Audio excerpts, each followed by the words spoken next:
Franck Ferrand raconte sur Radio Classique.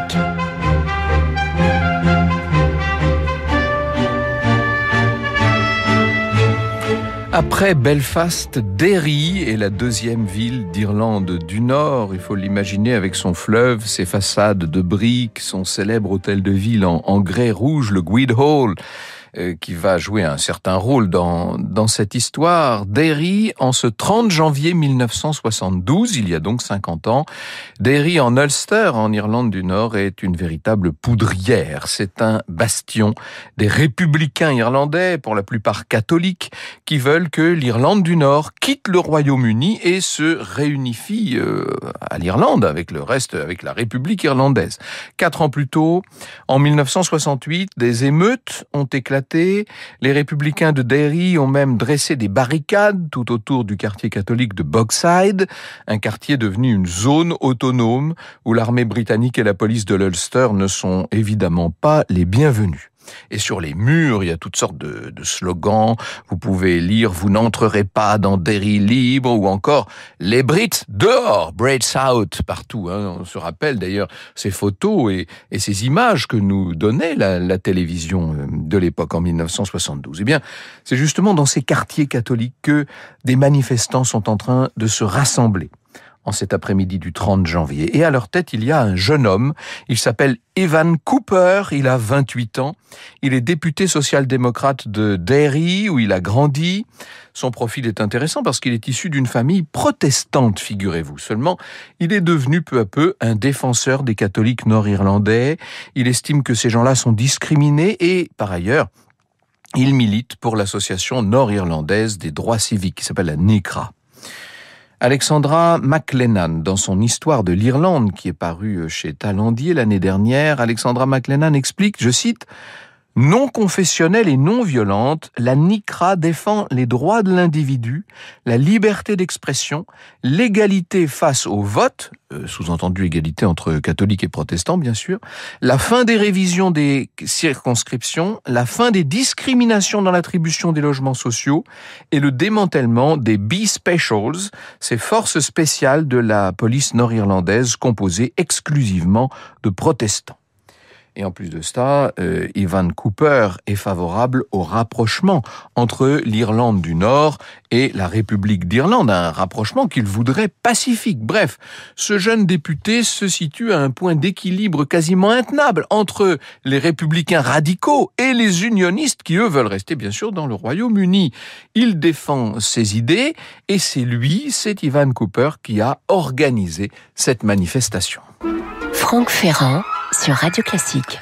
Maintenant, il y a 15 000 personnes qui sont là, réunies dans une ambiance à la fois déterminée, c'est le moins qu'on puisse dire, mais aussi fraternelle. Qu'est-ce qu'ils veulent exactement ? Ils entendent protester contre le virage répressif des gouvernements britanniques, du gouvernement d'Edward Heath en l'occurrence, mais aussi du gouvernement nord-irlandais, celui de Jack Lynch, notamment contre une nouvelle mesure qui a été décidée quelques mois plus tôt, 6 mois plus tôt. C'est l'internement administratif sans procès. C'est ce qui a permis de jeter en prison plus de 300 militants, comme ça, de façon qu'on pourrait qualifier d'arbitraire. La veille de la manifestation, Cooper a prononcé un discours. Je le cite, « Nous manifestons parce que les catholiques subissent des discriminations comme jamais depuis la partition de l'Irlande. Nous manifestons parce que le gouvernement britannique nous a promis des réformes et tout ce que nous avons eu, ce sont des faux-semblants, des couvre-feux et l'internement sans procès qui touche au cœur des droits civiques. » Inutile de vous dire que les autorités britanniques et nord-irlandaises, j'allais dire la même chose, en tout cas c'est le même camp, ces gens-là ne voient pas la réunion et la manifestation d'un bon œil. D'ailleurs, ils l'ont interdite depuis des semaines. La veille, le samedi, le général-major Robert Ford, qui commande l'armée de terre, a déployé des effectifs très impressionnants aux 4 coins de cette ville de Derry. Il a fait même installer des snipers sur les toits des immeubles. Il a mobilisé des compagnies de parachutistes qui sont placées en renfort dans la cour d'un presbytère. Et à tous, il a donné, ce général, des consignes de fermeté. Nous ne pouvons pas nous permettre de décevoir les protestants, a-t-il dit. Il donne l'ordre d'interpeller 200 à 300 hooligans, c'est le terme qu'il emploie. Ces instructions redescendent de toutes les chaînes de commandement et dans la cour du presbytère, le lieutenant-colonel Derek Wilford, qui commande la première compagnie de paras, est en train de redire la même chose à ses hommes. Faisons le boulot. Montrons au commandement ce que les paras ont dans le ventre. Enfin bon, vous connaissez le genre de phraséologie, c'est assez habituel dans ce genre de circonstances. Il y a un film qui est sorti en 2002 qui s'appelle Bloody Sunday, un film de Paul Greengrass qui a reconstitué ces événements de Derry et il nous montre un Ivan Cooper qui s'approche des barrages de l'armée et qui demande aux militaires de reculer, de se rendre moins visibles et les sous-officiers sont un petit peu embêtés face à ce jeune député. Vous participez à une manifestation interdite, monsieur. Reculez. Et puis, Cooper va tenter de modérer les manifestants les plus jeunes et les plus vindicatifs, qui, eux, sont en train de commencer à insulter de leur côté les militaires. Calmez-vous, les gars, c'est une manifestation pacifique, pas de grabuge. Il va même parler à quelques membres de l'IRA, l'armée républicaine irlandaise, qui sont là, eux aussi. Alors, eux sont beaucoup plus radicaux que l'Association des droits civiques, évidemment. Mais pour l'instant, l'IRA, l'IRA, devrais-je dire, se tient à l'écart dans les voitures. On observe le rassemblement. Cooper leur demande de ne pas intervenir, de garder leurs armes bien rangées. Et la réponse est assez claire. C'est pas avec une marche que les choses vont changer. Vous voyez un peu cette atmosphère électrique, cette atmosphère explosive où chaque camp est à couteau tiré. Et voilà que maintenant, le cortège pacifique, se met en mouvement. Vous écoutez Radio Classique. Il est maintenant 15h, la foule parcourt lentement un faubourg de la ville en direction du quartier de Bogside et en tête les membres de l'association des droits civiques avec cette foule qui chante « We shall overcome », nous l'emporterons. C'est le chant des droits civiques américains qui a été popularisé quelques années plus tôt par Martin Luther King, bien sûr. À l'arrière, de petits groupes de jeunes de 17 à 20 ans, un peu plus turbulents, sont en train de... Ils sont pas vraiment dans le cortège, ils gravitent, si vous voulez, autour du cortège au cri de « Brits go home !» Les Anglais chez eux. Et évidemment, on sent bien qu'eux ont envie d'en découdre. Et à la sortie du quartier de Bogside, vous avez un carrefour. Il y a une rue qui poursuit tout droit vers le centre-ville et l'hôtel de ville, le fameux Guildhall. Et évidemment, les autorités militaires veulent à tout prix éviter que les éléments extrémistes n'entrent dans l'hôtel de ville. Est-ce que j'ai besoin de vous dire? L'armée a bloqué le passage en montant un barrage. C'est le barrage numéro 14, derrière lequel se tiennent 3 compagnies d'infanterie. Ivan Cooper a appris que l'armée avait reçu des consignes de fermeté. Il a révisé l'itinéraire de la manifestation pour éviter cette confrontation qui paraît tellement inévitable. Cooper se tient d'ailleurs à ce carrefour, juché sur une camionnette équipée de haut-parleurs. « Tournez à droite », dit-il, « tournez !» Et ça fonctionne, les manifestants bifurquent et les voilà qui vont éviter, qui se détournent, si vous voulez, du Guildhall, qui se détournent de l'hôtel de ville. En tout cas, pour l'essentiel des manifestants, pas tous, nous dit Pierre Anquetin qui a préparé cette émission. Une poignée de jeunes nationalistes ne se laissent pas détourner. Eux ont bien l'intention de marcher sur l'hôtel de ville. Ils vont rester devant le barrage 14 pour essayer de repousser les militaires. Ça paraît un peu impensable. Et quand même, ils commencent à jeter des pierres et les soldats du barrage reçoivent l'ordre de donner du canon à eau pour les repousser. On va utiliser, tout ce qu'on sait, les gaz lacrymogènes, les balles en caoutchouc, etc. Pour l'instant, les paras, qui sont un peu des troupes de choc, restent tenus en réserve dans la cour du presbytère. Et pour l'instant, ils n'ont pas encore reçu l'ordre de se mobiliser, mais en tout cas d'intervenir. Ils rongent leurs freins. Il était prévu que si des troubles venaient à éclater, ce qui donc est en train de se produire, ils interviendraient pour prendre les émeutiers en tenaille et pour interpeller les hooligans, comme les a appelés le général commandant le secteur. Et ils ne demandent que ça, les paras. Ces derniers mois, les militaires britanniques ont été la cible des combattants de l'IRA et ils ont bien l'intention de se venger, tout simplement. On dit l'IRA, alors en vérité, là encore, il y a 2 branches de l'IRA. Il y a l'IRA officielle, qui est plus présente en Irlande du Sud, qui est plutôt politique. On est à l'époque c'est une branche marxisante qui est toujours prête à discuter, à négocier.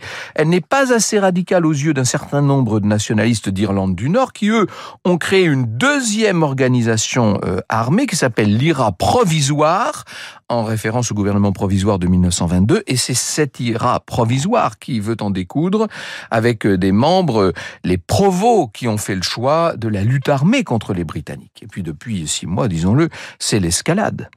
Il y a eu des émeutes au cours desquelles 21 manifestants républicains ont été tués. En réponse, l'IRA a fait exploser plus de 200 bombes, ce qui a quand même tué 40 militaires, dont 6 à Derry même. Et je parle pas de choses anciennes, ça a lieu tout ça 1 mois avant la manifestation du 30 janvier. Autant dire que l'IRA provisoire et l'armée britannique se considèrent littéralement en état de guerre.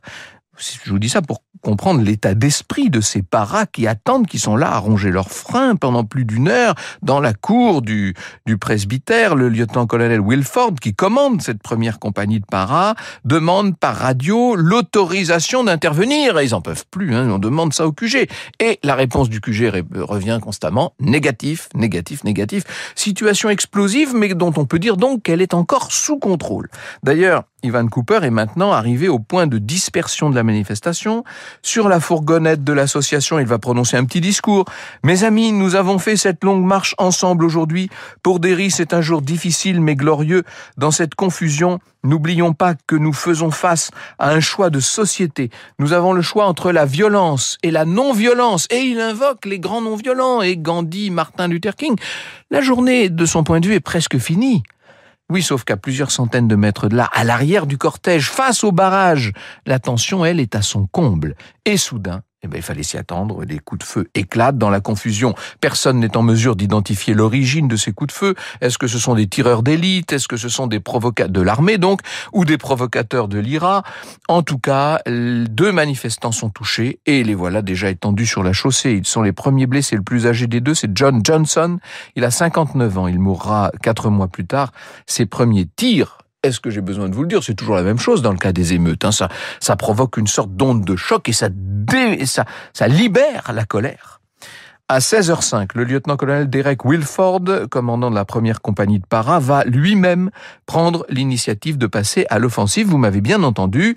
Il se lance dans la bataille pour capturer le maximum de hooligans. Après tout, c'était une des instructions du général Ford. Et surtout, le lieutenant-colonel donne à ses ordres l'autorisation de tirer. Quand je dis de tirer, vous m'avez bien compris, de tirer à balles réelles. Dans leur fourgon, les paras sont en train de charger, de s'équiper de munitions. Ça y est, ils chargent. Maintenant, ils chargent. Franck Ferrand sur Radio Classique. Ça y est, ils chargent, les paras britanniques de cette première compagnie. Ils chargent et comme ce sont des professionnels, ils tuent. La première victime à tomber s'appelle John Duddy. Il avait 17 ans, il était en train de fuir en courant quand un soldat l'a visé dans le dos, semble-t-il. Le deuxième est en train de ramper lorsqu'il est atteint. Les clichés d'un photographe français vont montrer qu'il n'était pas armé. L'homme qui vient le secourir est abattu à son tour. Il avait 41 ans. Les 3 suivants ont 17 ans. Vous voyez un peu l'enfer. La fusillade va durer 25 minutes. À un moment, on donne l'ordre de cesser le feu. Seulement, il y a des paras qui continuent à tirer sur la foule, qui courent dans tous les sens. Et au bout de 25 minutes, ça y est, cette fois, c'est le silence. Mais il y a 14 morts, dont l'un a été abattu à bout portant. Et il y a 28 blessés. On a tiré en tout 134 balles. Aucune victime n'était armée selon les témoins qui les entouraient, mais aussi selon les journalistes, les photographes qui sont là, qui vont pouvoir rapporter ce qui s'est passé. D'ailleurs, les militaires ne comptent tout simplement aucune victime dans leur rang. On a envie de dire et pour cause. Immédiatement, le général Ford se porte au devant des journalistes. Il explique que les paras ont été visés par des tirs, qu'ils ont riposté. La situation dans la ville était totalement hors de contrôle. 2 policiers ont été visés mardi dernier. 81 incidents ces dernières semaines. Quelque chose devait être fait pour rétablir la loi et l'ordre, dit-il. Les morts, les blessés sont transportés pendant ce temps à l'hôpital avec une liste de noms qu'on établit et les familles qui accourent en quête des informations. On a vu toutes ces scènes combien de fois. Et on apprend le décès, qui d'un fils, qui d'un frère ou d'un père. Yvan Cooper est là, au milieu des familles. Il les embrasse, les soutient. Il s'excuse, il est complètement effondré, démuni. Il voulait faire, lui, une marche pacifique pour la paix qui s'est transformée en dimanche sanglant, le Bloody Sunday. 2 jours plus tard, le gouvernement britannique va lancer une enquête qui va conclure que les militaires ont agi sous le feu des nationalistes et que les victimes étaient armées et que les tirs étaient justifiés. Vous voyez, cette enquête a dû être extrêmement impartiale. Dans le même temps, des centaines de jeunes de Derry vont s'enrôler dans les rangs de l'IRA. C'est à ce moment-là que l'IRA va faire ses grands recrutements. On est en 72, il y a 50 ans. 3 semaines plus tard, à l'Aldershot, en Angleterre, l'IRA officielle va faire exploser une bombe dans le mess des officiers parachutistes et 5 femmes et l'aumônier catholique seront tués. Et puis l'IRA provisoire va faire exploser une autre bombe dans un restaurant de Belfast et faire cette fois 2 morts et 130 blessés. Franck Ferrand sur Radio Classique.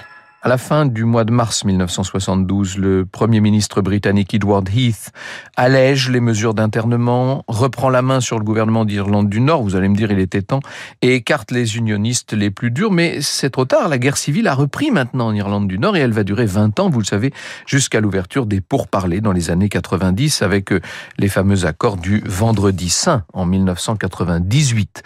Faudra également attendre 1997 pour que 4 soldats témoignent dans un documentaire de la chaîne de télé Channel 4.